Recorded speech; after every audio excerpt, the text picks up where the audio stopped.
Welcome to All Lit Up, where everything has a story. Warning, spoilers ahead. Proceed at your own risk. So today, we're going to talk about something that everybody and their mother has heard of. And of course, it would be that way. It's been 10 years since it launched, and 17 movies, 12 TV series, and a bajillion other media appearances later, it's still going strong. I am, of course, talking about the Marvel Cinematic Universe. I like it. I know, it's great, right? Another! Now, before the MCU, I wasn't exactly a fan of Captain America, or Iron Man, or Thor, or the Hulk. I remember watching episodes of the really old Captain America cartoon when I was a kid. And I really didn't like it. It ran at maybe 2 frames per second, and for the life of me, I couldn't understand why a villain like the Red Skull kept getting his ass handed to him by somebody who threw a giant frisbee. The other Avengers also didn't fare much better the way that I saw them. So no, I wasn't a fan. But that's the genius of Marvel. People like me, who weren't a fan of these heroes, now make up the greater part of the MCU's audience. It helps, in my case, that Captain America is a lot prettier than he used to be. Son of a bitch did it. So the MCU is one of the great successes of our time, both in terms of the impact it has on popular culture and the money it makes. Everybody has their own opinions on what makes it work. The most common ones make a lot of sense. The MCU works because the characters are great, there is sufficient build-up and exposition, there's humor, and these movies aren't afraid to poke fun at themselves and the entire superhero genre in general. The brain is a muscle, and that's a muscle, and that's a muscle, and they are all muscles, this is all muscle, so I am covered in brains, and I have more brains than you. But is that all there is? Before thinking of the MCU as a multimedia juggernaut, it would probably be helpful to see it in more simple terms. As a story. Because that's what it is. It's a single massive story that is in the process of being told. Obviously, it isn't easy to take so many characters, so many plot lines, and put them together into a single narrative that makes sense. And sometimes, the MCU doesn't make sense. It isn't perfect by any means, and it has its own fair share of plot holes and problems. I am hideous? You are horrifying to look at, yes. But still, on the whole, the MCU manages to keep things on track. When you're ugly and someone loves you, you know they love you for who you are. The MCU is pretty unique in terms of how it's been built. All the movies can be divided into 2 categories. The solo hero movies, like the Iron Mans and Thors, and the ensemble cast movies, like the Avengers. It's pretty obvious why they needed those solo hero movies before the Avengers. They needed to introduce each of the heroes, their characters, and conflicts. But after the Avengers, I think some fans were wondering, why is it that we still have solo hero movies in the MCU? I mean, it doesn't make a lot of sense to have a superhero team protecting the world if each hero is still gonna tackle threats all by himself. Tony Stark could have really used some help in Iron Man 3, but he instead decides to wait for his suit to charge from a car battery, rather than, look for a payphone and call the Avengers headquarters. But still, these solo movies have an important function in the MCU. Every story has a cast of characters, but in most narratives there is one main character. Usually, this character is referred to as the quote-unquote hero of the story, but the more accurate term would be protagonist. Protagonist is made up of 2 Greek words, protos, meaning first, or first in importance, and agonistes, meaning actor. Actor here cuts 2 ways. We can take it to mean a performer pretending to be a character, or the more literal sense, one who is taking action. The second sense tells us what the protagonist really means to the story. He isn't necessarily the good guy, quote-unquote, or the hero, quote-unquote. It is, however, the actions of the protagonist that push the plot forward. He is the primary mover of the story. By building up each superhero in his own movie, Marvel allows us to see each one of them as a protagonist. It makes us think of each of them as a primary mover of his own story.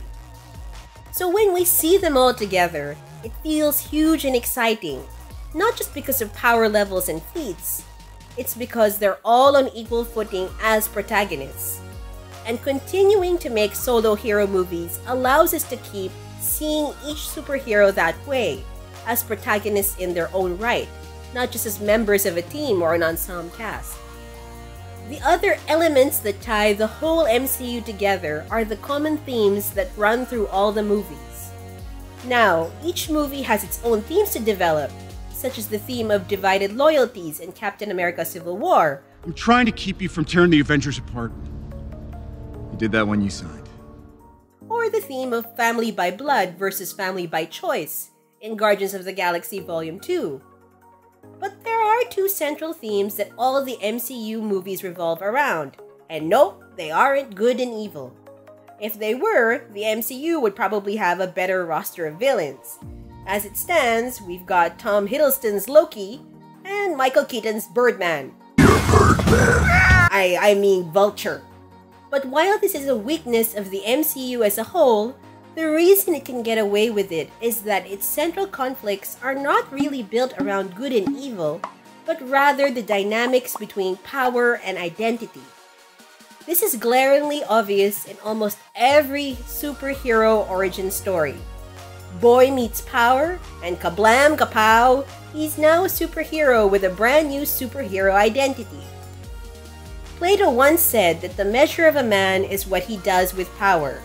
Well, in this case, the case of the MCU, what he does with power is who a man is.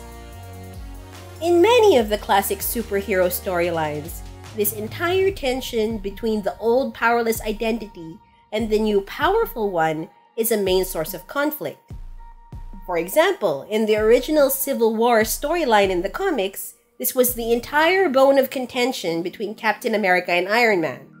Whether superheroes have the right to keep their original civilian identity private or not. It's such a huge issue because what's at stake here is not really privacy, but accountability. The superpowers in suit make up the superhero in the public's eyes, but behind that is an individual wielding that power. If we don't know who he is, we can't hold him responsible for what he does. Or at least, that's the way Tony Stark and his faction see it. It plays out differently in the MCU because the MCU has built this tension between power and identity differently. The common pattern in all the MCU origin stories is how each character embraces his own power. In all cases, the encounter with power is not so much about adding something that was lacking, but about bringing out potential that was already there. So Tony Stark builds the iron suit with the genius he's always had. The rage of the Hulk has always been in Bruce Banner. Thor is, well, he's the god of thunder for crying out loud. He just needs to learn not to be a self-centered jerk. At the beginning, he's a funny, self-centered jerk with killer abs, but he's still vastly improved by becoming a funny, selfless hero with killer abs. To give back to the community. Even Captain America, who goes from scrawny weakling to total badass because of quote-unquote soldier serum, cough, steroids, cough, already has the heart of a hero before he's given the reflexes and muscles of one. It's also interesting to note that all of the solo hero movies show a similar conclusion to their character's story arc. In Iron Man 3, Tony Stark blows up his suits. In Civil War, Steve Rogers drops his shield and leaves behind his connections to the military and the state. In Thor Ragnarok, Thor loses his hammer, his eye, and his homeland. Even the Hulk leaves an essential symbol of his superhero identity behind: his purple shorts. Nope, kidding, of course, he loses something more important than that. He loses control, partially symbolized by his separation from Black Widow. Now, it may seem strange that Marvel is stripping their superheroes of all the iconic elements we associate with them, but the statement this makes is that all these outward trappings don't make a hero. Even without his shield, Steve Rogers is still a hero. Even without his hammer, Thor is still the god of thunder. Even without his iron suit, Tony Stark can still give MacGyver a run for his money and beat the living daylights out of bad guys with the contents of a cleaning cabinet. That's the thing about smart guys.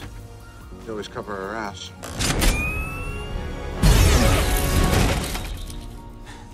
Going into Infinity War, this makes for a lot of potentially interesting narrative and character development. In the comics, when Thanos assembles all the Infinity Stones on the gauntlet, he briefly considers what is he going to do with his new power. The answer he comes up with is classic evil villain. Anything he wants. We've seen the Avengers and actually every superhero in the MCU wrestle with this same question all throughout their journey to this point. What am I going to do with power? Who does that make me? In Infinity War, the stakes to these questions are the highest they've ever been, and that's just one more reason we can't wait to watch it. If you like our video, give us a thumbs up. If there's any topic you'd like us to cover, leave your comment below. And don't forget to subscribe if you'd like to see more content from us.